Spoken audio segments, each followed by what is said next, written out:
Five, four, three, two, one. This is the J08, also known as Jimmy J. Guillory. We got Classic Mike, and we also have Big Dog and Vanilla Gorilla here. What's up, So, everybody? What up? How y'all doing? we're doing good. So, um, this is going to be take two. So, please tell us a little bit about yourselves, where you're from, and y'all's gimmicks. Um, Big Dog. I'm from Yonkers, New York. Wrestling over 30 years. I retired. Then I got back into it. I own Turnbuckles and Stogies Pod along with my son. Uh, you know, and on Sundays we record our podcast, which is today. No, tomorrow. Sorry, my days are messed up, people. That's okay. Yeah. So, yeah, that's what I am. Okay. Well, obviously, if that's the big dog, that means I'm the vanilla gorilla. I am probably the favorite part of the Turnbuckles and Stogies podcast. But as far as gimmicks go, he had kind of an old Moondog gimmick. Mine is more of that updated kind of Street Fighter gimmick. You know, the jean shorts. I kind of modeled a little bit after his gimmick. I wear like the jean shorts, the Nike shoes, stuff like that. Um, it just depends on the match I'm going into, but that's pretty much what my gimmick entails. Obviously, based out of New York, and you just got to bring that flavor and that kind of updated version of what those guys had to the show, to the gimmick. Correct. So, what famous wrestlers have y'all worked with? That's more you than me. Have I worked with? Yes. Uh, Mentioned one earlier. SD Jones, Mr. Haiti, King Kong Bundy, Jimmy Snooker, 911, Shane Douglas, Captain Lou, TA. Captain Lou, Rey Mysterio, who else? I mean, I can go on and on and on and on and on. Yeah. Good. Who was y'all's trainers? Mine, well, mind you, I got 5 different schools. I got one in Dallas, Texas, which is now a Tarjay. There's nothing else there, which was Gentleman Chris Adams Training Center, and it was for the AWA. Was it AWA or was it World Class? It was world class. World Class, sorry. Yeah, AWA was gun industry. Burn Gun. So I was with World Class. I got trained there. I left Texas. I came back up here. Then I ran into. Give me a second. I gotta think. After I got here, I ran into Pete McKay. I met Pete McKay through my former partner, God rest his soul. Both of them. I trained down in Houston Street for 3 years. Then I left there, and then I went to Johnny Rod's. After Johnny Rod's, I went out to Allentown, and I trained with Ottawa Samoan, and my trainer was Billy Kidman from WCW. Yeah, I know Kevin. And it's funny because the night that we were trained. Well, when I was trained, it was me, my wife,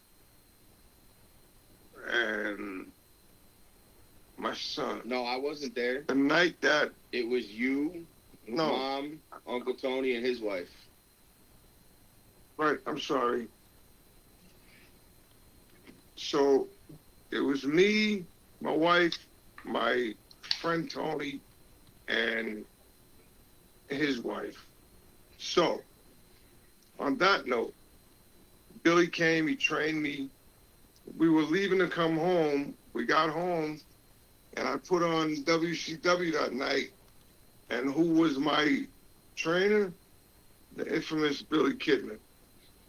Yep. So there's my whole So school thing in a nutshell. so my trainer, so to say, was obviously my dad.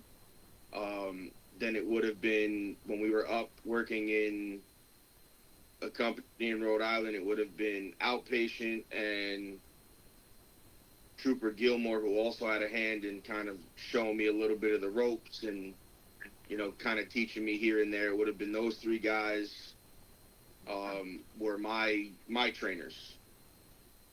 My dad being the main trainer, and then those two guys having a hand when I was working out up there, doing some commentary and stuff like that. Okay, speaking, we talked about this on the indie scenes getting more popular than the mainstream, and you give us our thoughts on that. Again, sorry. Yeah, no. So I said. I'll start with that.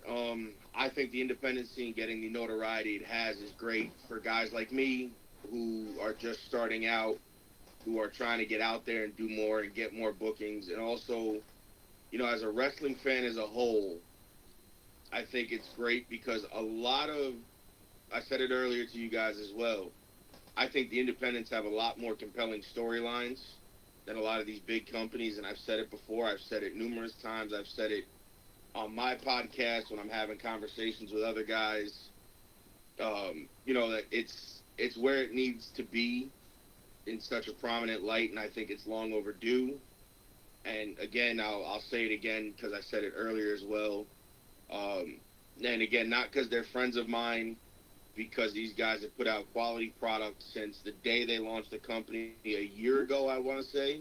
It's about a year now, almost going January, I think it's 2 years. Awesome Championship Wrestling, ACW, out of Poughkeepsie, New York.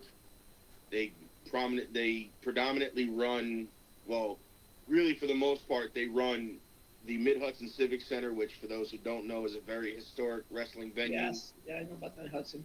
You've had ECW come through there. Yep. You've had Tommy Dreamer's House of Hardcore was based out of there. Yep. WWE has come through there for live events, live Raws, SmackDowns. Now they're coming through again for NXT. And those guys have single-handedly brought back, the independent wrestling scene in this area. Because for a while there was a company running it, then they stopped running there. They were running everywhere else but there. And then you had your big company coming in every so often. And then, it kind of went dormant for wrestling for a few years until ACW was born. And, now they've kind of given it the option that if there's a potential for me to ever work there, that's something that I would jump at because I've been going to shows there since I was a kid. So to be able to go there and, potentially maybe have a match or two there, it would be a big, big step for me. And then, then you have the companies like GCW, I said it earlier. You have your predominantly deathmatch companies, but then you have a company like GCW who deserves the recognition they're getting because they do the death matches, which is an art form. They have their lucha libre, their intergender, their women's division. They have the tag team division. They're a very well-rounded company. You have HOG out of Brooklyn. I mean, there's so many companies now that are getting the recognition they so deserve as an independent company. And having, as much as it's a very as much as there's been talks about how bad the streaming service is, how bad their business model is, Triller TV, and even YouTube now has given a lot of exposure to these smaller independent companies that have worked so hard to get where they're at, that deserve the recognition they're finally getting. Jeremy? So, what would you say would be your favorite promotion that you've worked for?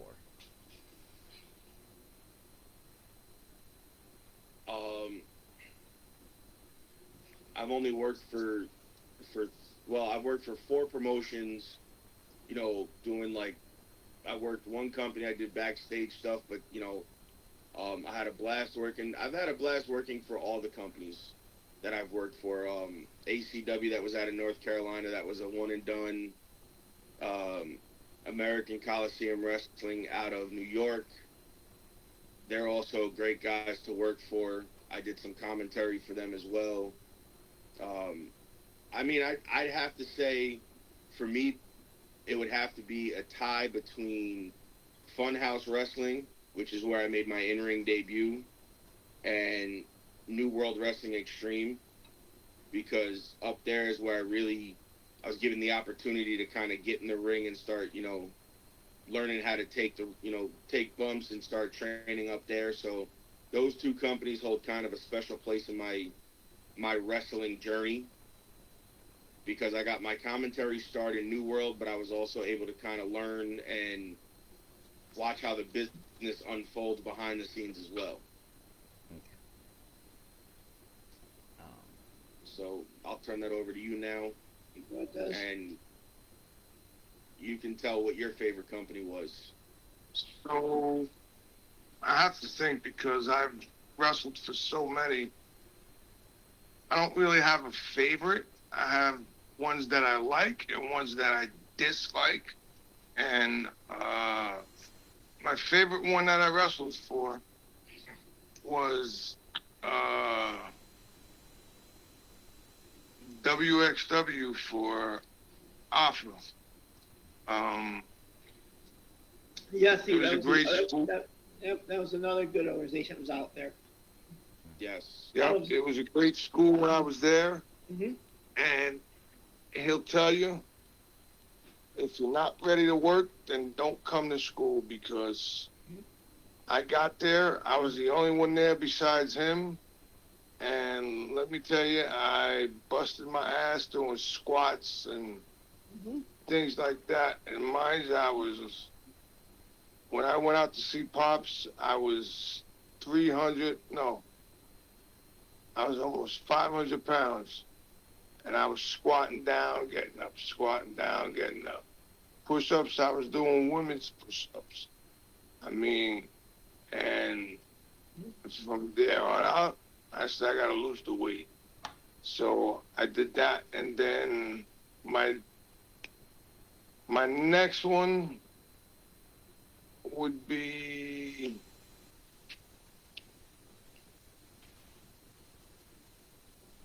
What was it? Fat Frank and Jersey All Pro, right? Give me a second, Joe. My next one would be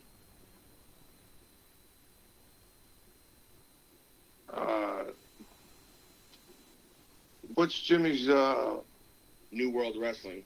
New World Wrestling. That would be another great one that I had, because, like I said, I wrestled up there. I worked out up there. But my main one that I had fun with was NWA New England. Mm-hmm. That's the ones I had the fun with, because working for Tony Rumble was a riot. I've met so many people, did so many things. Shout out to the Brotherhood and them. But yeah, so those are my favorite. Those are my 3 favorites. Mm-hmm. Okay. Okay. Go ahead, Jeremy. Next one. Let's see. What would you say would be your biggest dream match?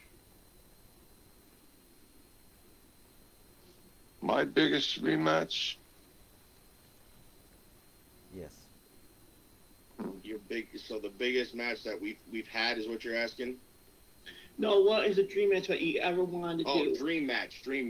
Yeah, dream match one. Yeah, past or Um, present, whoever you wanted Well, to go. like I said earlier, I kind of gave you a list. It was like Eddie Guerrero, Rob Van Dam, Hmm. um, Yep. you know, the Hardys and the Dudleys and Edge and Christian as a Yep. tag team. Yeah. Yep. You know, and then being a Japan guy and big fan of Japan, I'd have to say Brody is one of those that if I could work, I know it'd be a very stiff match and it would hurt like hell, but Yes. just to say I worked Brody would be one of those things. Brody. You know, and even just like going through the, you know, All Japan roster and New Japan, you have the legends like Kawada, Misawa, Yes. you know, Antonio Inoki. Yep. I mean, that list can, you know, when you get to Japan, even like America, those lists can go on and on depending on what you want to do. Yes. For clarification, for the audience, Mr. Gorilla was referring to Bruiser Brody, not Brody Lee. Yeah. Well, I Brody see. Lee too, but Bruiser Brody was Yeah. Bruiser Brody was one of those guys that, you know, after watching so many tapes and videos of him and Stan Hansen and against the Funks and you know, that was one of those guys in Puerto Rico. I was just like, you know, if I could just work him once and wrestle him once, just to say I did it, I don't ever have to do it again. Yeah. Brody Lee obviously is another one who, if he's not on everybody's list, you're crazy. Yes. Right. He died too young. So, Very, very young. Very young man. There was a lot left for him to Yes, do it was. in the business for sure. Yep. Yeah, I've heard those stories. So one of my rematches. Your dream matches. yeah. Dreams. Dreams. Oh, I got a dream. He said he had a Can you bunch give me about earlier. give me about 20 minutes? No, I'm joking. Yes, a good list earlier.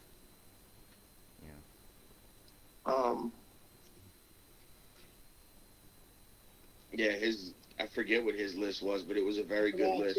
Yeah, it was a really good list. Yeah, I just it wish was. that. I mean, You say, I got The Undertaker Yeah. Yes, Yeah. that's one. and Brock Lesnar, but we already know what happened You're right about with that. You're that. breaking up. You know, then you know. No, you were breaking What up for a happened? second. You're good. You're good. Oh, I mean, there's so many matches that I could say, but I like The Undertaker and Brock Lesnar. Do I think Brock should have beat him? No, but it is what it is. He got beat by a young guy now, so it is what it is. I mean, But that that's goes back to my that passing the torch moments. Yep. correct.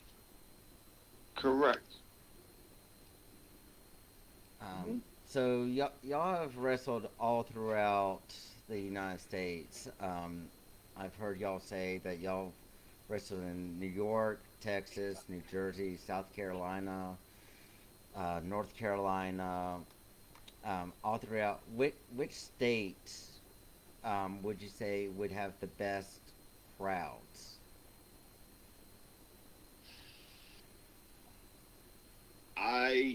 From what I've done and learned and seen, I would have to say the Carolinas had a great, North Carolina had a great crowd. Jersey had a fantastic crowd when I debuted out there. Yeah. And then the crowd in Rhode Island in that New England area was absolutely fantastic. It's kind of, you know, and I always say that, you know, all the crowds can be good because each territory, as I'm going to call it, is a different style of wrestling. Yeah. You know, and I think that's what a lot of people miss sometimes is they oh, well, this crowd wasn't good, that crowd wasn't good. It's not that they weren't good. It may have just been that style was not for them. Yeah. Um, have you or your father ever experienced an issue with the different styles of wrestling in the territories that y'all have been to or anything? Um, I haven't so far experienced an issue from the two matches I've had, but then like I said, doing some commentary and working backstage, I haven't experienced any. I mean, granted, there are some matches that just don't, the styles don't gel, Yeah. and that's okay. That happens. You know, there's nothing wrong with that. I haven't personally experienced that. The guys I've worked with have all been, we've all kind of had a great chemistry together. Yeah. Right. And we're able to kind of, you know, just go out there and kind of feed off the crowd. Right. Yeah. Which, as a new guy in the business, as far as wrestling goes, and being able to work with the veterans like the guys I had the chances to work with, and having my dad as a partner also kind of helped me learn that pretty quickly. Feed off the crowd, and if that doesn't work, find something else. Okay. Correct. Yes. Correct the mundo. Now, I don't know if he's experienced stuff where in the territories he's been in where the crowds just didn't like that style. I don't know. Well, I'll let him answer that. Yes. sorry, I'm fixing my window. So, Okay. when I was in Texas, as you guys know, Yeah. and I don't know if you ever watched Jeff Jarrett and them down in Dallas, Texas. Those are some crowds down there. That was USWA Texas, by the way. USWA in world class. What happened? It was USWA when world class closed. Jarrett was Yes, down when they merged USWA United States and Wrestling World Association. Right. Sorry. Yeah, yes. So down there, the crowd down there is outrageous, and there was no guardrail. It was a piece of rope. And I got to run across DDP, Billy Gunn, and Austin and Colton, Sandman. I was talking to Mojo Rawley. Then went around the corner to the cheesesteak place that everybody went to after the ECW shows, and which was Tony Luke's. And I was hanging out with Ricky Morton. I was talking to Bill Alfonso. We were invited actually at one point to go down to Ricky Morton's school in Tennessee. yes, And just to sit in that arena and know what went on there and the history in that arena was absolutely, like, I got goosebumps walking in. No. That was the first time I had ever entered that ECW arena. Yeah, that was during the time that MLW was holding one of their shows, wasn't it? That tribute show to ECW they do once a year. At that time, it was a different I back. don't I remember think when it was that before that. What Before I did, that, yeah, this they was started the- doing those shows before that. Okay, I know. Yeah, This was the Okay. one that we were talking about that we brought a couple of guys down was the Icons of Wrestling convention. Icons of Wrestling, they had that Yes. before MLW. Yes. That's right. Okay. Feinstein. I think about Yes. And Yes. that. About that. yeah, Icons of Wrestling, and I met Abdullah the Butcher, Ooh, Tony Atlas, nice. and I obviously, me being the wrestling fan that I am, Vanilla. meeting Abby was awesome. I got to shake his hand, have a little bit of a conversation with him. Tony Atlas, I had such a great conversation with him. And I didn't ask him about the incident, but I asked him all about Bruiser Brody. And my dad can tell you, I was standing there and I was asking him all kinds of questions about Bruiser, and he was telling me he said, he's such a great guy. He said, a great worker. He was giving me a whole, and I asked him because I was curious. I've always heard stories about Bruiser Brody, and, him and Abby together, and they just, told me all kinds of stories while I was sitting there talking to them. I got to see Tony's drawings in person. Nice. It was an experience that I won't forget. You know, being able to sit around with all those legends and have those conversations, and pick their brains and just kind of learn the business, really. Correct. And like Buff is another one that, I sat next to him. I met him, and we talked for like 3.5 hours, man, and it was eye opening. I learned about his time in Japan, WCW, and he was giving me all kinds of like knowledge and tips in the business for just starting out, and it really opened my eyes to a lot of things. Mm-hmm. Yeah. But you gotta forget that Bagwell started in Texas in the Yes, he global did. when he was going to have some strange, and not many people knew who another mask it was him at the time before he went to WCW. He started Yes. down there. Because I watched on ESPN when they now W class dialed out, and yesterday it didn't last very long. That's the last organization that sport turned for them out before it got demolished. They're doing great business there with that organization. What a new Yes. talent they got. Yes. Down there. Not only that, Good indie.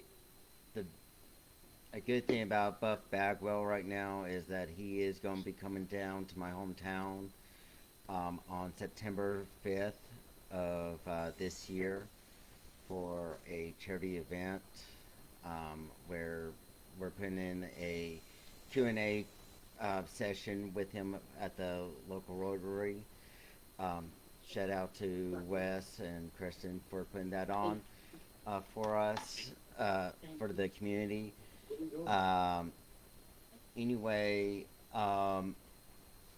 let's move on to the next question. What championships have y'all won in your career? I've held a championship for the NAWA, which is no longer around because the owner passed away and he folded it, I don't know, 20 years ago. Well, and then remember he did that. Then one he tried comeback to show. reopen it down in Florida, and it didn't really do anything. So that's the only one I ever held. Now, as far as we are as a tag team, We haven't held any. we didn't hold any. We were slated to be the first tag team champions for a company in North Carolina that we did a lot of behind the scenes stuff for, but as far as our creative went, we had no say in that. Like I was, telling you guys earlier, we had no say in our creative, which was by design. And the guy that was booking my creative decided to make us the first tag team champions. Unfortunately, we never got to that show that we would have been crowned champions. But essentially, that would have been the first title we held as a tag team together. And then we were also booked at Funhouse when I debuted out of Jersey to wrestle in a 4-way dance for tag team championships. I believe, if not that night, we were supposed to be brought back to win the belts from their tag team at the time. They're two big guys that were the champs. They were supposed to bring us in, and I believe they were going to either do it the night we showed up, or after that we were supposed to win the belts at that time. That was just the creative direction they were going. Now, whether that would have came to fruition or not, we don't know, but that was the creative direction they were going with us in Jersey and then the Carolinas.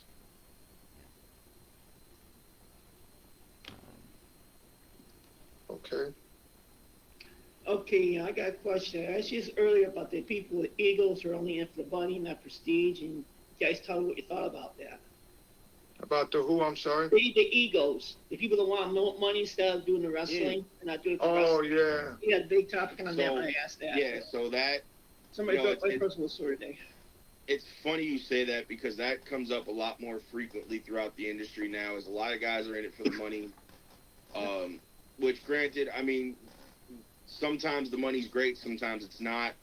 You get stiffed, it's it depends on the promoter you're working for. It depends on how you help elevate the show.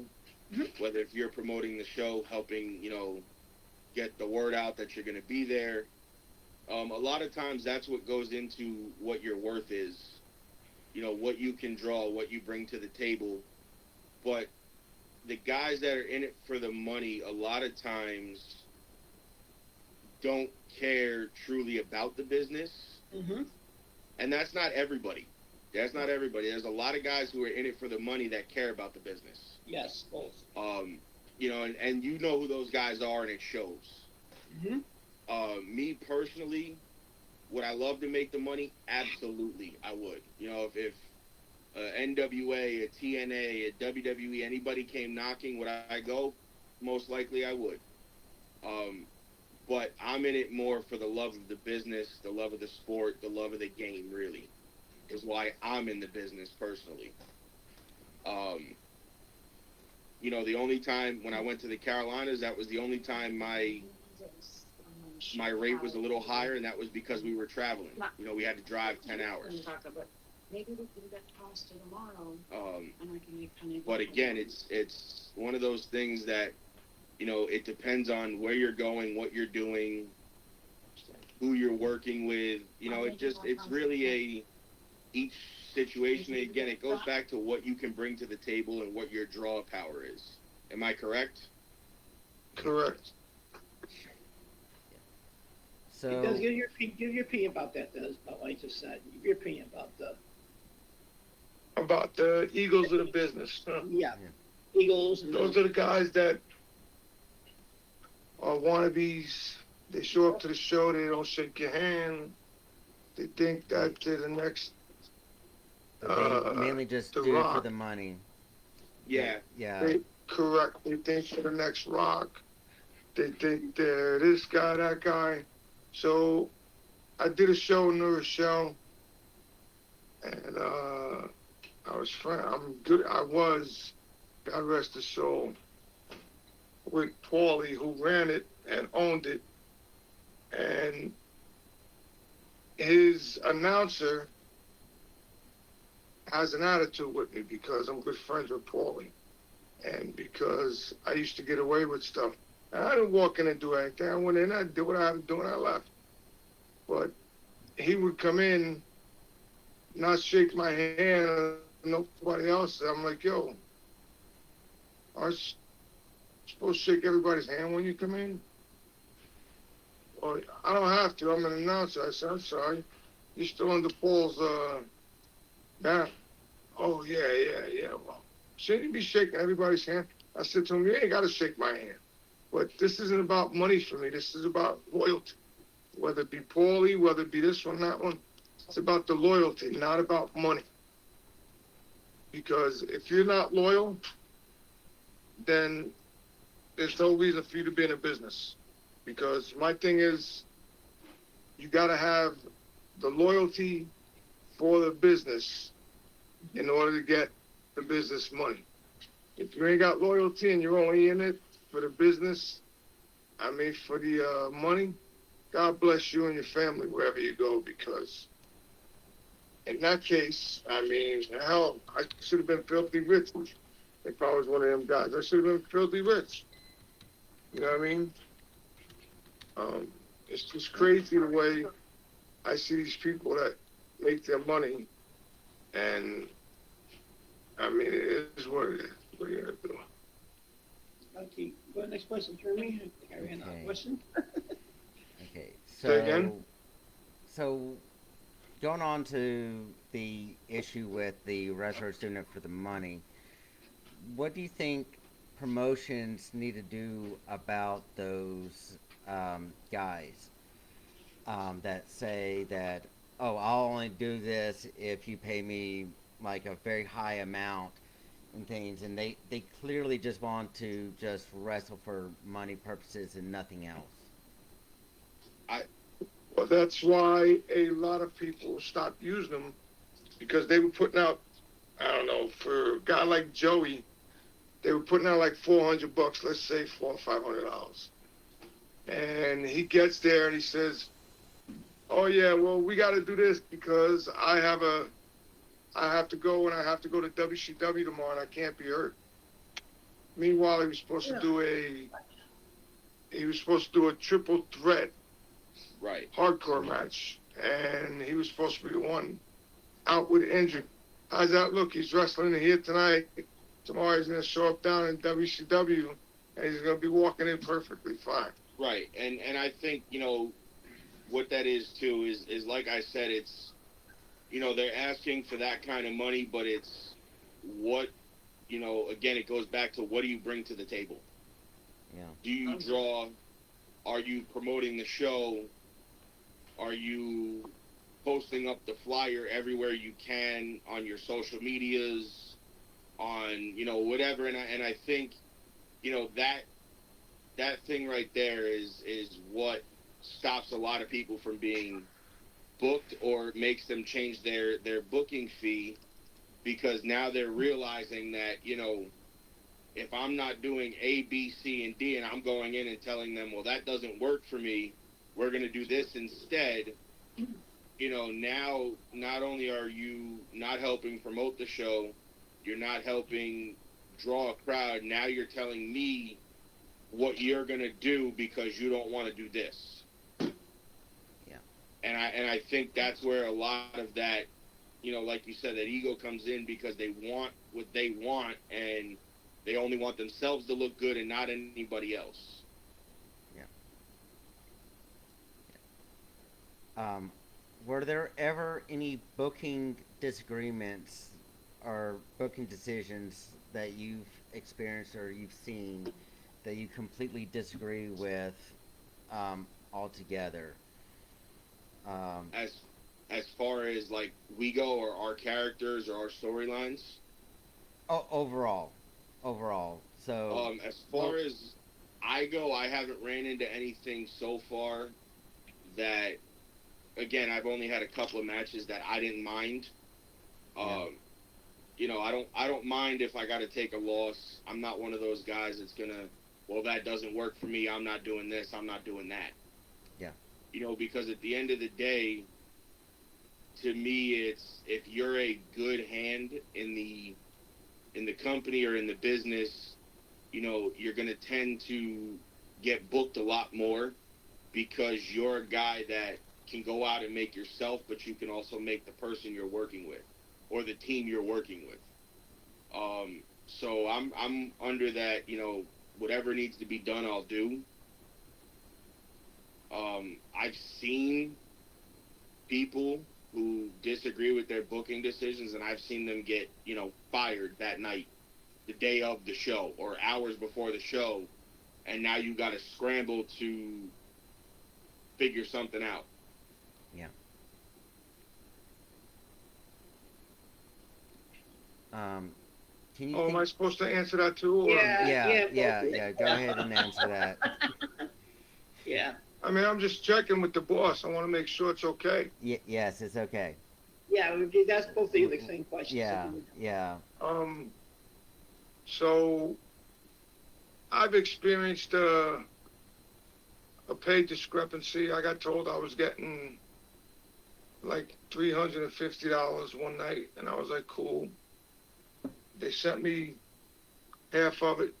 I got in the car, drove where I drove to Virginia. I get down there, and the guy's not there. I said, well, when he gets here, I'll come in. Next thing I know, he shows up, and he says, it was me,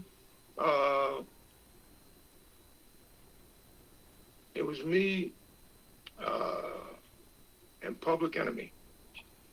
Oh, yes. Rocco and Boy.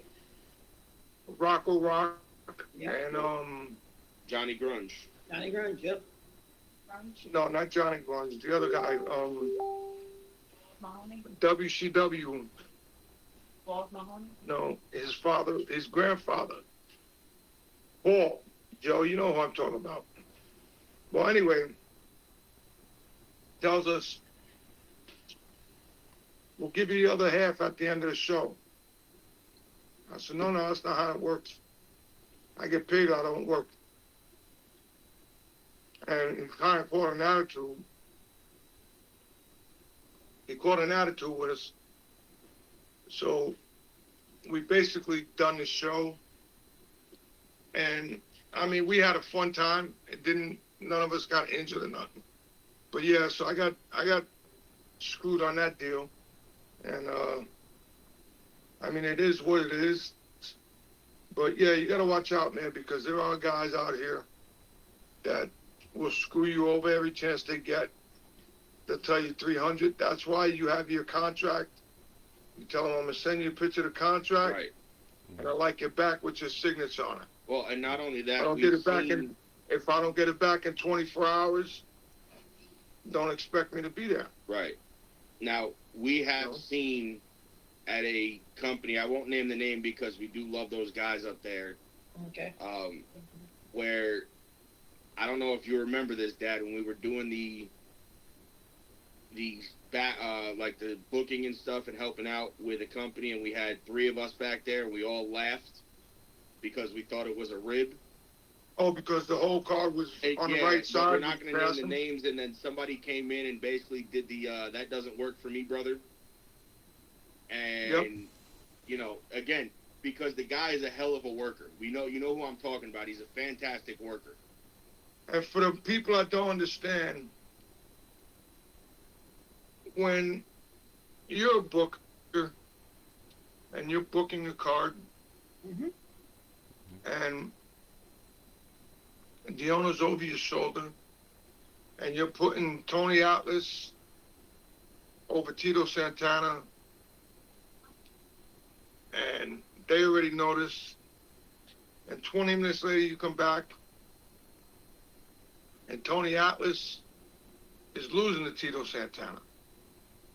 And then you got me, I don't know, versus Joey.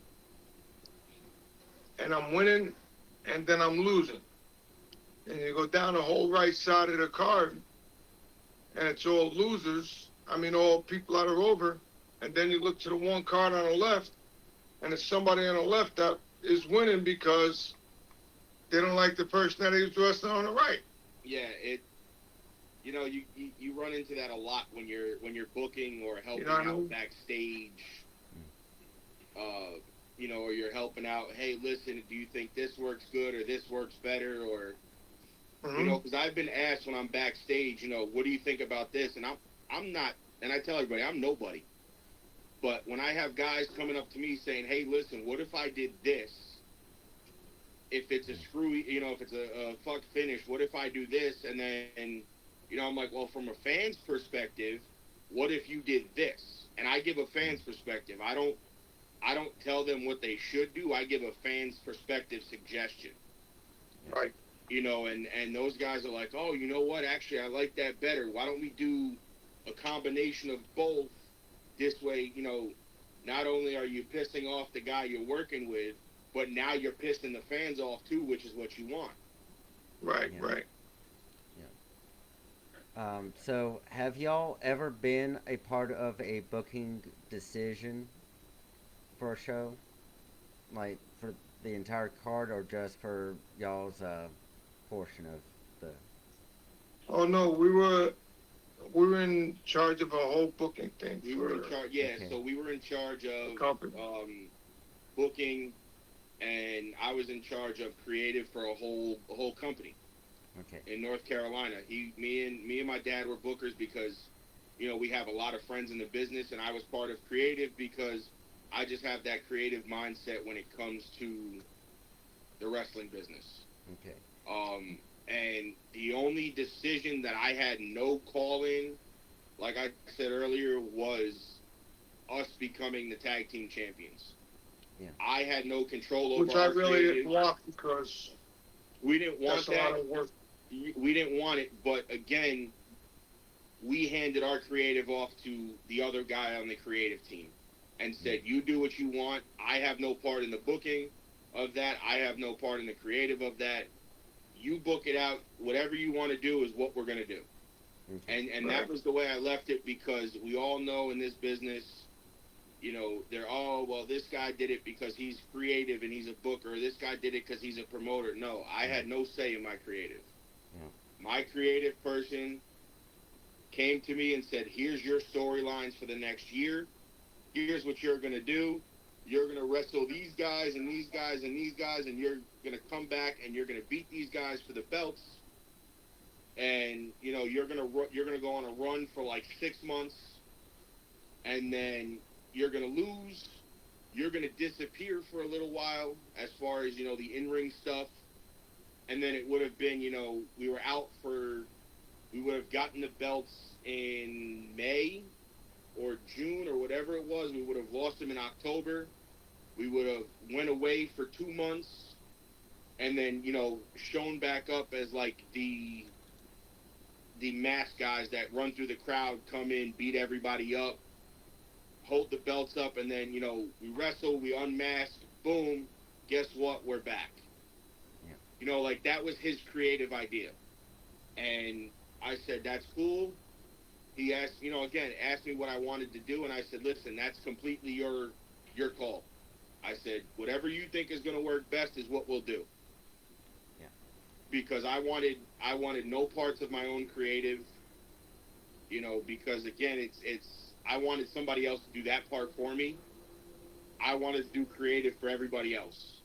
And it's a lot of work for those who don't know. The creative behind the scenes that goes on, there's a lot of work involved. Yeah. I mean, I think I had 2 or 3 yellow legal pads full of cards and storylines, and, like to the point that we had contingency plans in place for each storyline in case somebody got hurt or somebody couldn't make the booking. Or, like, if this person won the title and we wanted this person to challenge, but this person gets over, so we'll put this person in their spot. Like, we had so many plans in place that it was almost foolproof, as I call it. Yeah. Even though, obviously, we know card is always subject to change. Yeah. But we made sure we had, 3, 4, 5 different ways we could have went in case something happened. Yeah. That's the card subject to change, because if I'm at a show and I'm supposed to wrestle King Kong Bundy, God bless his soul, and he doesn't show up, they can put me against anybody in the locker room. Right. Where I could be wrestling a guy that's got 3 days in the building and they're going to make me squash him. Right. And so that's where people don't realize. On the bottom of when I used to do flyers, always said, they used to say it in the middle and the bottom. Card is subject to change. And that's card is subject to change. Because again, it's one of those, if you're trying to have a consistent roster, like like he said, if he's been wrestling Bundy for the last 3 months or 3-4 shows and Bundy's beat him, and this is his big go-over, and Bundy doesn't show up or Bundy can't make the booking, they got to have a plan in place to put somebody in that spot where, that's what we tried to do, so that if the card was subject to change, we already knew the direction we were going in. Okay. Another booking question. So, let's say you have an even or odd number of matches, and you see that, okay, this side is the faces, this side is the heels. All of the faces are going to be winning each one of their matches on this specific show. Is there ever a time where you would have to relook at the booking of that, or the card of that show, and say, hey, we've got all of the faces or all the heels winning this particular show? Should we rearrange it to where it's more even? Absolutely. Yes, you definitely. I mean, granted, not every company is going to do that, but you should try to make it an even amount of who wins and who loses, because it's the way the booking works is the way the show flows. Yeah. And if your show is flowing consistent with all faces winning, I mean, that's always great, but at some point, that heel has to win. Yeah. That Otherwise, heel has to go over at some point, whether you want them to or not. You know, if they're out there getting all of the heat and everything from these people, and the fans are pissed and they don't want, they don't like them, and they're bad. To me, if the fans don't like them and they're pissed and they don't like them being here, to me as a booker, that makes me want to put them over more, just yeah, to piss off the fans to have that person there again.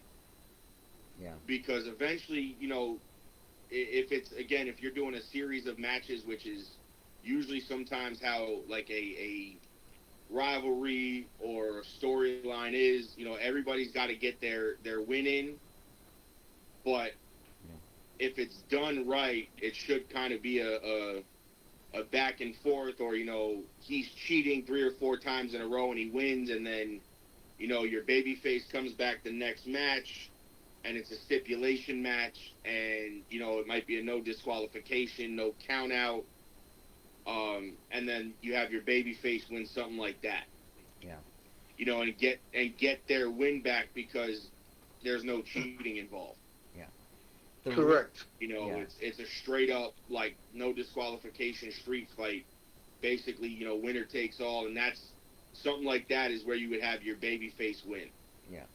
So the reason why I asked that is because I've been to several different shows for several different promotions, and even though some fans don't really see, oh, this side's winning more or this side's winning more. When it comes to a fan like me, if I start noticing a trend going on in the show, and I see that, oh, this particular group is winning more so than this other group, or the faces or the heels are winning like every single match, Mm-hmm. you know, as a fan, you should start to notice it and be like, well, wait a minute. If all the faces or all the heels are winning the show, Mhm. then how do we know? Should it really be worth us waiting for the main event and knowing exactly what's going to happen? Because then it's going to show what's going to happen. Another Well, see, example would be right. the invasion angle with WCW and WWE, where back when WWE bought out WCW, and they did their thing, everyone knew that WWE was just going to rub it in their face and say, "Yeah, we're Right. going to win," and things. Right. But you know, those kind of angles with WWE is just stuff that, as a fan, I would much rather see it be more. Um, this side Back and wins forth. this match. This side wins this match. Gets Yeah, very even till the middle or to the end, and then it's just a winner take all. That's right, what and I would you're prefer. looking for more of that. Like, if it's an invasion angle, you want that back and forth. Like, even if one brand goes up 2-0 or 3-0, and there's a 10 match card, Yeah, then the next brand might win 2 matches in a row, and yeah, then the next Correct. brand might come out and win another match, and then it's 4-2, yeah, and then they might come back and it's a convincing uh 4-3 or 4-4 tie, and then the main event, or the last 2 matches kind of determine who wins it, and then the big company wins, yeah, 6-4, and it's like, well, you just made it convincing for the fans because the fans were here, and then they got brought down, and then they brought back up, and then they went back down, and then they went back up when the bigger company won. yeah, And I think, again, that's a testament to the booking people. Um, and two, you can make it look convincing if all the heels are winning. You can make it look convincing, but that's also a testament to who was in those matches. yeah, Because you can make it look very convincing, even though all the heels are winning, it can still be very convincing that a babyface might win that match. Yeah. If it's done right and they know what they, and they have the chemistry or they kind of have an idea, they can go out there and you could have a whole card of heels win, but there's always that slight chance that baby face might come back and win that match. Yeah.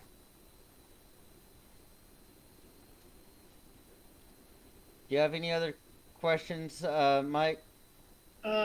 Yeah, one question. Going back to people who don't know wrestling. There's an incident I remember from the old ECW when Axel Rotten had to leave to go to Colonel's funeral. They need someone to fill in. And this kid came and claimed he was a wrestler. Mass transit. I don't know if you remember the incident. Oh, yes, yes. I saw a few weeks ago with Devon going through the whole entire match. What they played the whole match, going through it, what happened, stuff like that. Kid had no experience, but probably didn't check his ID or anything, and he regretted it after that. And yeah, what do you think about people doing that, coming in that way? I don't think it's right. Okay, so I read up a lot on that situation, and watched a lot on that because I was always wondering how that even came about. So that kid, Eric Koulas, was wrestling midgets in his hometown. That was his experience. And because he was a bigger guy, people believed that he was older. And, Axel went away. Devon needed a partner because I think Bubba was hurt at the time. Bubba was hurt. Axel had a family funeral. I think his grandmother passed away. He wanted to go to her funeral. Yeah, and Devon and that kid said he was a wrestler. He brought his tapes and all that. Yeah, and he brought the other guy with him. What is it? Little Joe is his name or something like that. Something like that. Yeah. The African American guy. They brought him with them, and the way that happened after, like you said, after reading it and listening to it,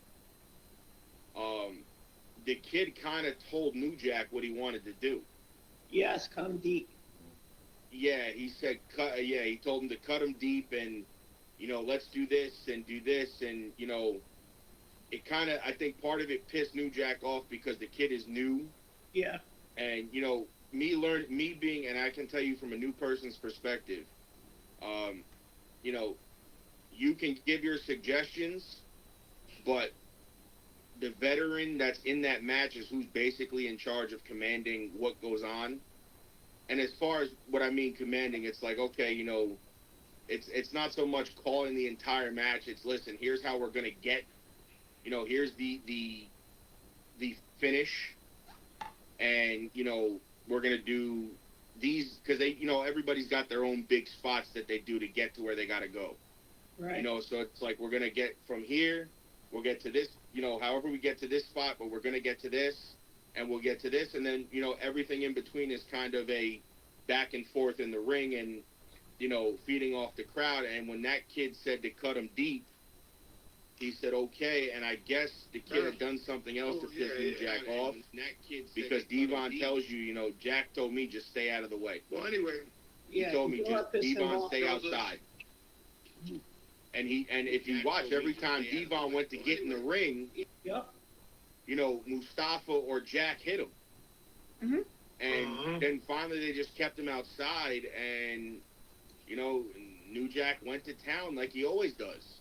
Yeah. And that's not a knock on New Jack. That's what New Jack does. He uses forks, knives, weapons. I mean, again, that's on the list of things Jack has done in the industry. I mean, he hit poor, 75-year-old Gypsy Joe over the head with a metal baseball bat. Yeah. And that video is crazy. If you actually get a chance to watch that, you can hear the clank off of Joe's head with that bat. It's wild. And then you had the other guy, I think he went by the Widowmaker. Yeah. That wrestled New Jack. And I guess the guy tried to stab New Jack or something like that in the ring, or potatoed him, and Jack stabbed him like 7 times. Yes. Self-defense with that one. Yeah, it's that whole mass transit thing is a case for the industry of, not only checking IDs, but at that time they couldn't do a lot of that stuff because they needed a fill-in. The kid said, I can work, I'm a worker, and, they didn't have enough time to really figure out who he was, and that was, that almost cost Paulie a lot of money and the whole company. Yeah, the pay-per-view got canceled, and the cops went after New Jack, but he was acquitted because the guy entered the ring himself. He voluntarily did it. And New Jack acquitted. That's the thing is he signed that waiver, and his dad was yelling, "He's only 17. He's only 17." Well, that kid signed that waiver. He didn't know it was underage because they didn't say it at the beginning. His father should have said that at the beginning before he signed anything, but it's what it is. Yeah, that whole thing is interesting. If you guys get a chance in the audience to go watch it, I watched it. Yeah, if you're not a blood person, that's not for you. But if you're a wrestling fan and you want it, you've heard about it and haven't seen it, it's on YouTube. You can find it. Yeah, it's really more gory than the usual match. What I'm saying. Yeah, and nobody in the business actually likes that kid. Everybody, if you listen to podcasts on that, they say God rest his soul, they rest in peace, whatever, but what a piece of shit. It's crazy because he gave the business a bad name. Yes, he did. Yeah. He did, and it's terrible that, it almost cost Paulie his company and his livelihood at the time, which is crazy. Yeah. So, what do we got next? What's the next question, guys? So, on to the New Jack subject. Has there ever been a wrestler that either of you have met or had worked with where the character itself seems very violent and very vicious, and many people would say, "Oh, I would not want to work with him because he's way too violent," but when you meet him in person, he's just very gentle, very nice, and just completely different from his own character that he is in the ring. I haven't had that. The only thing I can say I mean, all my co-workers in the business have been legit. I've never had anything like that. Okay. Like, the only thing I do say is, again, going back to that ECW kind of deal, and we were talking about it earlier, you've seen Bubba and Devon almost incite those riots in those buildings, and then when you meet them and you get a chance, whether it's an autograph signing or something like that, like you said, they're the nicest people in the world. Yeah. Listen, get it straight. Bubba does not start any riots. Neither does Devon. No, they don't start them. They just finish them. It's just they did it in 1991. They went a little too far because they were angry. People were angry. They try to get wrestlers in there because they were starting to fight the audience. And listen, I'll tell you right now that promo. That's what I saw. That promo, to me, is one of my favorite heel promos I've ever seen somebody cut. That's what I liked about it. It was, because it shows it's the crowd work that everybody looks for. Mm-hmm. But the thing is people look for that crowd work, and then somebody goes and does something like that, and it's like, oh, what an asshole! What this? What's that? And it's like, well, but that's what you want people to work the crowd, but then you get mad when they do it because they're picking on you. Yeah. Yeah. And it's crazy to think that. Like when I was a kid, and I kind of go back to that because it's almost the same thing. I want to say it was Nurashell, Dad? What? When you wrestled that guy that looked like Shane Douglas, but it wasn't Shane, and he came out with the WWE or WWF Big Eagle title around his shoulder, and then I jumped the guardrail at like 8 years old. No, that was up in New England. So, all right, so we were up there. They were doing a show. My dad was wrestling some guy. I don't remember his name. He was like a knockoff franchise. And this is where I go back to this. It ties into what you're talking about as far as, inciting like the riots and the crowd work, because I didn't know any better. I was a young kid. So Yeah. the guy kept, he knew where he knew where we were all sitting, and he kept going down the line, and I forget who he got to, and I was a kid. I was mad. I grabbed my chair. I folded up my wooden chair. I took it with me. I threw it over the barricade. I got over the barricade.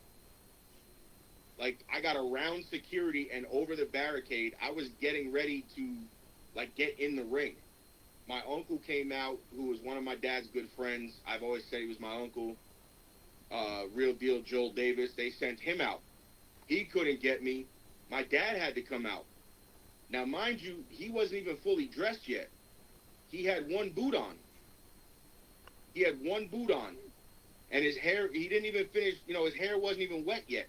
It was just like he just finished wetting it, and his music hits. He came out. He had to pick me up, put me back over the barricade, and sit me down. And then he slid in the ring. He wound up beating the guy, because I remember it. He wound up beating him up and whatever. And then I went in the back afterwards. I found the guy, and I kicked him as hard as I could in his shins. I absolutely, like, soccer kicked him in his shins. He apologized, but I still kicked him in his shins. And then that's when, as I got older, that's when I realized that guy was just trying to, piss the audience off because he was the bad guy. Right. Yeah. And I've learned that over the years, and I'm like, oh, okay. I'm like, that makes more sense now. But it just shows, like, when you meet somebody afterwards, which I had an opportunity to meet him later on, Mm-hmm. Yeah. He's a very nice guy. Yeah. But at that point in time, he was the worst human being on earth to me, and I wanted to kill him. Yeah. But it shows you that he was doing his job properly if I, basically was ready to hurt him at, like, 8, 9 years old. Mm-hmm. Definitely. And I'm pretty sure that after he told the promoter that, hey, one of y'all's kids just kicked me in the shin after my match, the promoter was like, well, we got to book you again, or you're going. Yeah, absolutely. And that's probably what happened. They knew whose kid I was. My dad was just kind of like, he had to, hey, listen, like, it's okay. I promise. Like, don't worry. I beat him up for you. Like, he had to, that was kind of when he had to explain to me, like, hey, like, he didn't mean any of that. Yeah. Listen, in this that was business really you when have. he had to explain to me what wrestling was at that point because I didn't know. Yeah. Yep. So You're saying something, Des? I said in this business you have those that like and those that hate, and I take them both. Right. Okay. Go ahead, Jeremy. So, Gorilla, I don't know if you're a father or not, but your father's also here. When you're in the business and you have kids, at what age should you tell them or let them be aware of what kayfabe is and how the event's just a show? What That's would be more the for most you, appropriate Dad, than age? me. I'm trying to think. Like, I can tell you from my experience, that's when I learned what the business was. Yeah. Because I had basically almost inserted myself in a situation that, I had no idea what was going on. Oh, fucking hot. Yeah. That's when I had to learn. But again, like you said, it's a matter of, I guess, preferences for what, parents tell them and what fathers and sons, go through, or fathers and daughters. I think that just depends on what, like you said, what their preference is and when they prefer to tell their kids. Yeah. But, I mean, that's how I had to learn what the business was. I learned kind of on the fly because I inserted myself in a situation I had no business being in. I mean, what can I say? The wrestling bug bit me pretty early. That is true. And it was something that stuck with me, and that's when I really started asking questions of the business, and why is this guy bad, but when you meet him, he's really nice, and Right. then I learned again through meeting Captain Lou, Jimmy Snuka. That's when Pops, Alpha. That's when I really learned what was what. Right. Right. Uh, Big Dog, what was your reaction when your son decided to go into wrestling? Uh, I was happy, but I also told him, I said, do realize that this can take you off your street for 2, 3 weeks a week, a month. You could travel from here to California, Right. Yeah. but always know your worth, because I could call you up today and say, hey, Joe, I need you in Texas. I got $100 and a bus ticket. And if you're that desperate guy, you'd be like, all right, send me the $100 and I got Vimo. Once you pay him the Vimo, is he going to show up? Absolutely not. So my thing is, I was excited for him, and I still am. I mean, him and I, we fight like, you know, kids and a father. But I'm excited that he joined, and what we're doing together now. I'm excited for. And I mean, We're from not my just perspective, it was we're it not was like just chilling out at the house. We're actually working. it was like as I call it, entering the family business. Yeah. Like you have, and I always say that because like you have the Rhodes family, you have the Anawahi family, you have all these different families, and to me it was like I said, I'm the it bit only me one in the early on business. it bit me early on as a kid, and then when that opportunity arose for me to even as a commentator, while I told you guys earlier, it kind of I was like, oh damn, how am I gonna do this so fast with no notice? It just was like, you know what, just do it, and I've learned never to say no in the business. I went to a few shows for Outlaw Wrestling, Right. which is run by Bull James. And I met Bull. Bull's a great guy. Every time I see him, I always say hello. We have a conversation. Um, and I was there one night. I drove one of the guys down. He asked me to drive him. It was only 30, 45 minutes away. I didn't care. And, this goes back to if you love it, you're just going to do do anything. Well, And I was there, and one of the guys walked over and was like, "Oh, you're hired." I'm like, "Yeah, sure. What am I doing?" I had no idea. I thought it was a joke. I legitimately thought he was joking, and I wound up being the music guy that night. Cool. So it shows that even if you're there, and he would let me in and hang out. So to me it was like, hey, listen, if you need me to do something, I'll do it. right. And again, the perks of the business, you gotta love when music goes out and there's no music. The computer rebooted itself. And of course, it's got to reboot itself on a legend. And Guido was supposed to come through the curtain. And I had no music. Well, when you So we don't had need music when you're a legend, you just show up and well, everybody sings for you. oh, correct. But, being where we were, that's Sure. kind of Guido's hometown. And, what did we do? Me and one of the photographers were like, she had the microphone because the announcer was next to her. I'm like, what are we going to do? And we grabbed the house mic. I grabbed YouTube, and I stuck the phone to it, and I was playing his entrance music from ECW because Nice. that's what he comes out to. But that was, again, it shows you if you love the business, you're just going to do what's asked of you, whether, you're Correct. hanging out or you're working, and I did it. I made it happen. Granted, it was like I was so mad because it couldn't have happened. It could have happened on anybody else, and it just happened to happen on that match. Yeah. Correct. Yeah. But again, it's a moment that I'll always remember. You know, and it's something that gets joked about till this day when I see some of the guys that were on that event.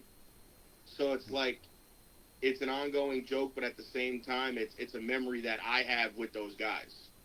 Yeah. Um, I can probably think of about 3 or 4 different shows where there were audio um, instances. There Yep. was a house show at WWE that I went to one time. The guys, it was a tag team match. Leslie comes out. Their opponents come out, which I think were like um, Primo and Epico or someone like that. Yep. Okay. Um, Leslie came out first. Then Primo and Epico came out, or their tag team opponents came out. And then right when it ended, there's about 30 seconds of right before the bell rings, legacy music pops back on. Everyone hears it, and we're just sitting here like they're already out there. What's going on? Right. Turns out that they were actually Right. going to be winning the match. So I was like, Spoiler alert. yeah, yeah. And then, Spoiler alert. yeah, yeah. And then another incident that happened was at one of my buddy shows. I'm over there, main event. The guys, the main promoter is the referee. Match ends, and they raise the hands. Music plays. They're playing one of the guys that is in the ring, but it's not the victor's music. It's not the Yeah. loser's music or anything, but it's just one of the guys that's in the ring. Right. And he's standing up there holding the guy's hand up in the air. They're running off, and he immediately darts off of the ring, and he goes to the guy and says, "Cut the music! Cut the music!" Yup. And Mm-hmm. he immediately has to go through another promo and say, "You know what? We got a bonus match for y'all." Just on the fly. So, Yeah. Why? yeah, It happens. It happens. yeah. And it's a fun time for sure. I'll tell you that. Oh, yeah. Yeah, one time I never went to the wrestling matches, but one time I was working. Our fire department used to have a thing called so we kind of Mensa. We had like concerts and stuff. So we had a local radio festival going on, and 3CW, I think the organization was called, was doing wrestling there. Yep, I know who they are. They had two people that had X Pac and Tommy Dreamer wrestling that day, and I seen Tommy's back. I didn't see X Pac. I was parking cars and stuff at the time. But I took a break and watched some of the wrestling. And I bumped into X Pac. I didn't get a chance to talk to him. I was going on stage to do a rap with one of the fans. And we bumped into him and said, sorry, not about it. I was going to talk to him, but he left after we did the rap thing. I was going to talk to him about wrestling, but I never got a chance to. So that's close as I got to a real wrestling event, basically. And then that's very close I got to it. Watching them on TV and stuff, watching them starting out in their careers, stuff like that. Yep. That's an organization that one of my a guy we used to work with, and my cousin's ex-husband used to work there for a short time. Okay. Wrestlers. Yeah. So that's close as I got to one. So that's a good time though. So, Yeah. asked all of the wrestling questions. So, let's just go on with the things that y'all do outside of wrestling. So, what other than wrestling, what do y'all like to do? Well, I smoke cigars. I'm retired. Um, you know, I just chill out, enjoy life, go to some cigar lounges, go to cigar events, hang out with my wife and my kids, and things like that. I mean, Yeah. I just, that's what I do. Okay. We just, I wanted the bottle. So yeah, you know, basically that's all we do. We just sit around. I mean, on my days off, which is every day, I just sit around, make sure the house is good and things like that, and you know, and I don't know. And I mean, that's it. That's my life now. I'm retired, 56 years. Actually, I retired when I was 55, and so now I'm 56. So I'll be 57 in December. Yeah, I'll be 56 in October. So I'm up there. Welcome to the over age of 50s. Yeah, I know. I realized that when I turned 50, so I'm not minding. I'm just younger than I am, so I pass off a 40-year-old if I have to. So Joe, what do you do? What do you do when you're not wrestling? I'm gonna put you on mute. Give me one. He's not on yet. He turns camera on. Let's come back on. Okay, there you go. Go ahead.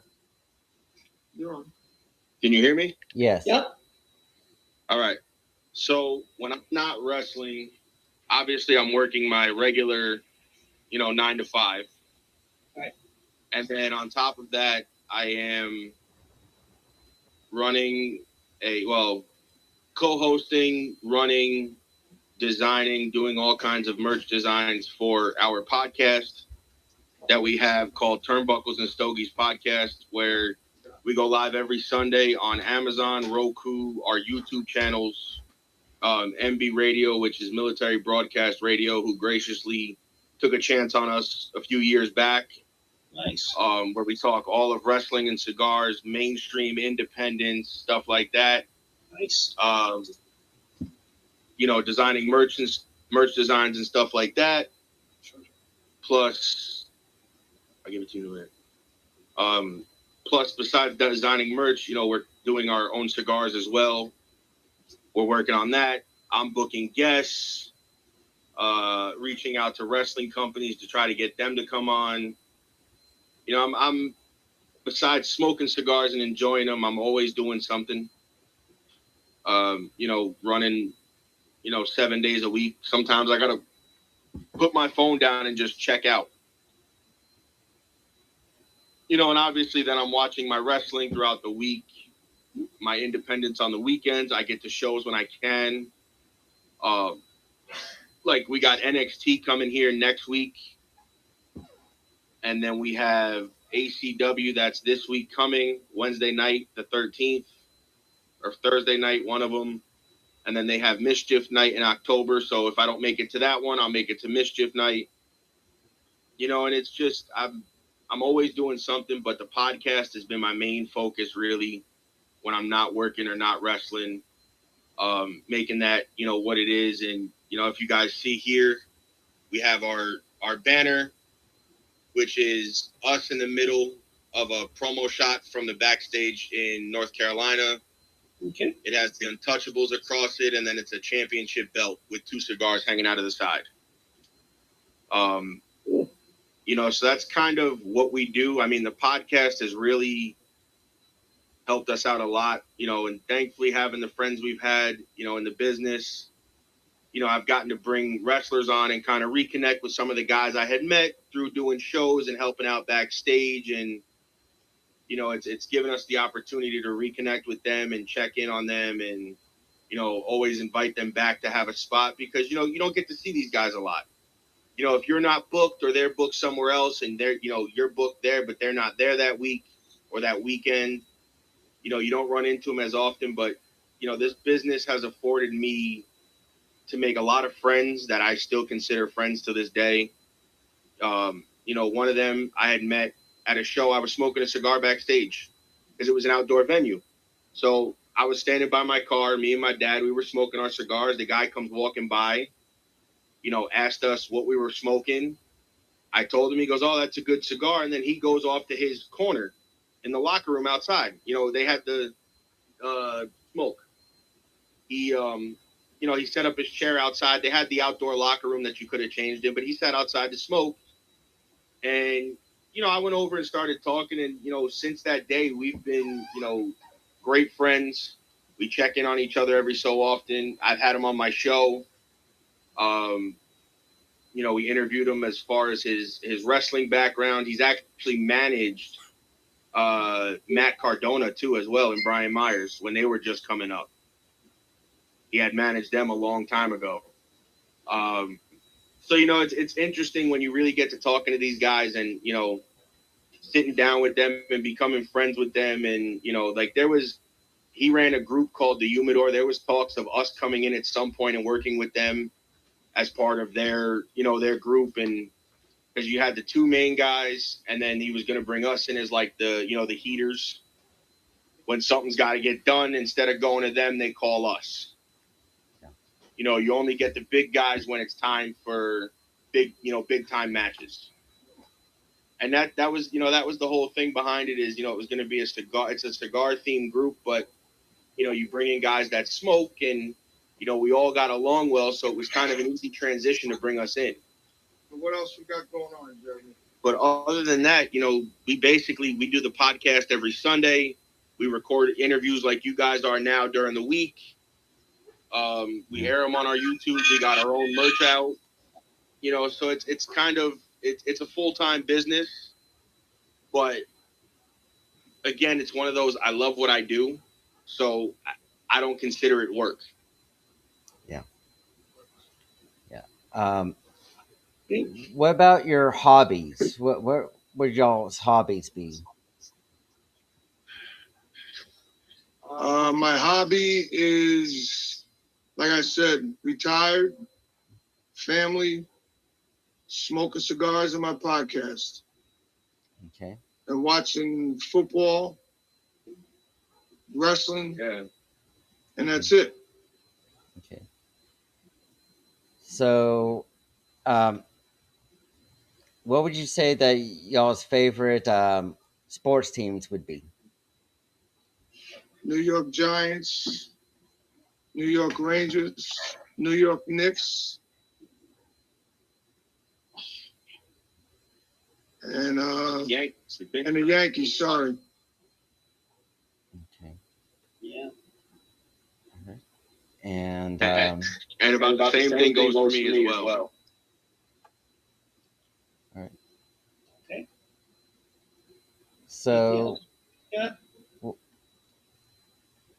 let me do this. Okay. So, when it comes to the football teams, we had the Hall of Fame game Thursday. The Pro Football Hall of Fame's going on now. What do y'all think about Eli Manning not making it to the Hall of Fame for the second year in a row? Do y'all I agree? think that's rigged. I think that's rigged because just like when the coach took him out of the game, because they didn't want him to get all his points, they didn't want him to overdo his brother. So I think that's all rigged by the press. That's my opinion, and I don't care what anybody thinks about it. Yeah. So it's funny you say that because there's. I'll go get my portable charger because mine's gonna die too. So that's kind of to me the same way. I know it's fan voting. I do think there's some sort of behind the scenes aspect that the NFL does, and obviously picking who they want. Now, granted, this Hall of Fame class, there is a lot of people that were deserving. I will tell you that. Larry Fitzgerald. I mean, Luke Kuechly was on track to be the next Ray Lewis, and nobody's going to tell me any different. Vinatieri deserved it for sure. There were so many guys in that class that deserved it. I think Eli being snubbed again for the second year is kind of crazy to me because he did have a first ballot Hall of Fame career. And that's not being biased because I'm a Giants fan.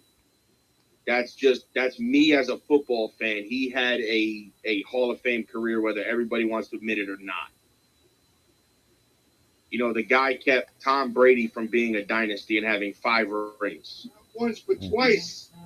That's what I'm saying. He kept Brady from having, 5 rings within, 10 years. Twice.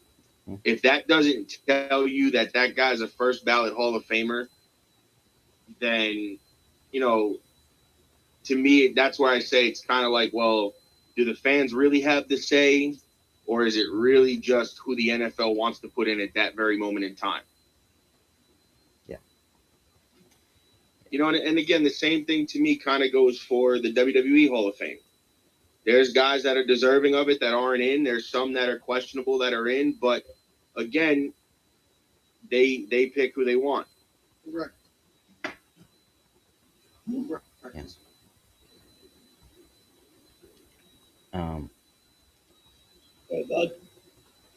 And how do y'all feel about the Knicks winning the NBA championship this year?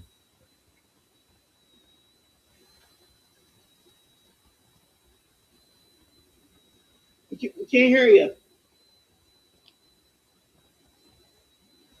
I have not seen the Knicks win a championship in 56 years. This is the greatest thing in my life. I personally was through the absolute roof when that happened. And that's only because throughout the years that I've been a Knicks fan, we have come so close, but yet so quite a few times when we had, Carmelo and Stoudemire and all those guys. We've come so close for so many years that it was like when they got to the finals, and I watched some of the games. I didn't get a chance to watch them all because I was working, or I couldn't get it here, whatever. But when we started going up 2-0, 3-0, then it was 3-1. It was like, oh boy, we can actually pull this out. And I made sure to watch that last game. I was sitting here smoking a cigar, watching the last game, and I was sitting right here next to him. Absolutely so tired to the point of I was shaking from being so tired. I actually fell asleep during the game, and I woke up like the last, I don't know. I think it was like the whole last quarter you woke up, the last 15 minutes. Last 15 minutes I woke up, and I was on the edge of my seat, and when they won, I yelled and screamed and said, all right, time to go to bed. Good night. Yeah, I screamed and yelled. I was excited. I was, and I think the shaking was I was excited. I was tired. And I knew it was in the bag. It was right there. We were only a few minutes away. And then they won. I was screaming. I was yelling. I was everything. I was through the roof. And then, like he said, I went upstairs. My boys were texting me, and I was like, bro, we did it. It's been so long. It's been this. And I'm like, all right, I'll talk to you all in the morning. And I hung the phone up, and I went to sleep. You get all that excitement out. You're texting all your friends. We won. Holy shit, we did it. And then, okay, I'll talk to you in the morning. We'll have this conversation again. That's it. Okay. So, what injuries have y'all experienced while wrestling? What do you mean? What injuries? Injuries. Oh, injuries. Yeah. I had injury with my knees,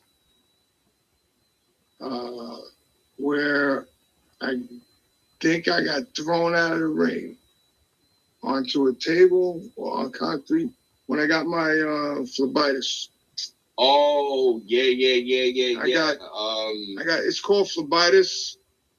That's when I was weighing like 400, 500. That was when you found out, because he got thrown out. He smacked his knee on the concrete. And the next day I woke up, my leg was this big. And his legs swelled up like a balloon, so we took him to the hospital. Jesus.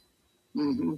They asked him what happened. He said, I was wrestling, I hit the floor, I hit my knee, and then that's when they told him that he had phlebitis, and that's why his leg swelled up. They put him in the cuffs to bring the swelling down, and it's been something he's dealt with for years. I still deal with it. Not as bad, but I still now, get it. As for me, you never had an injury.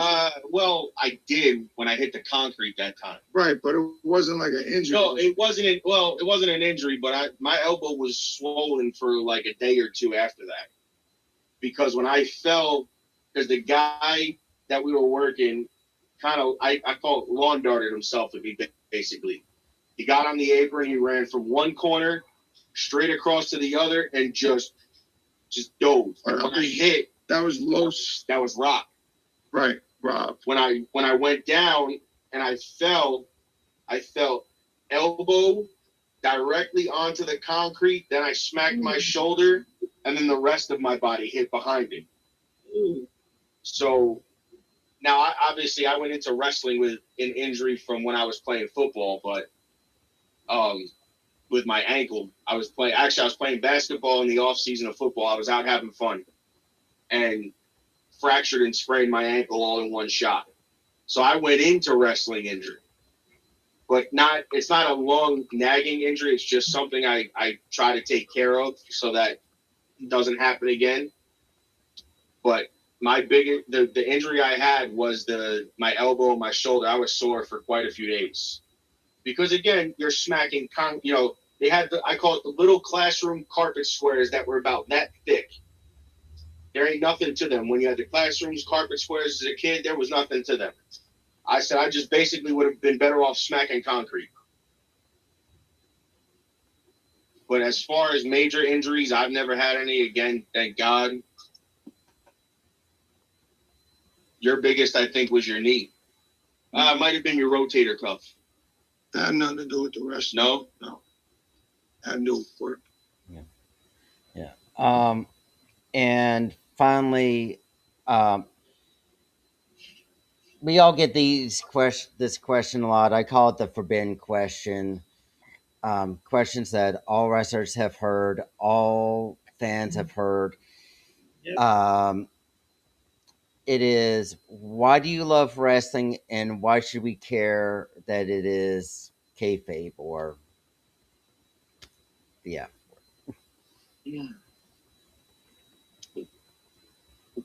I love wrestling because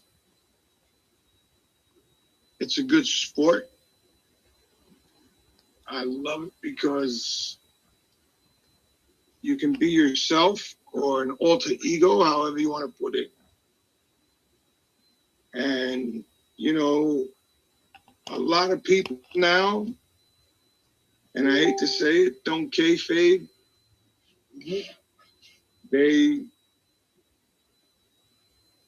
They'll just go and sit next to you and you talk about wrestling and say, hey, what do you think of this? And I turn around and go, about who?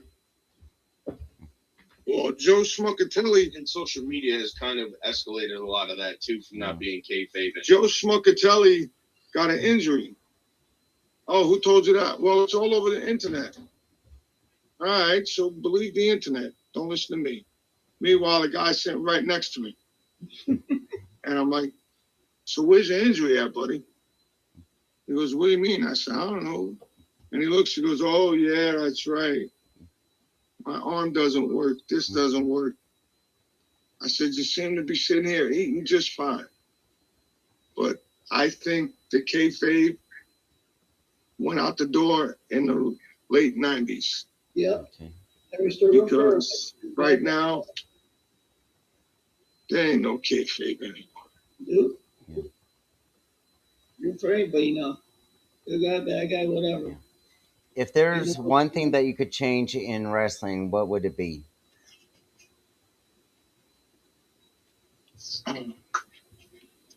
Honestly, what would it be for me? Yeah.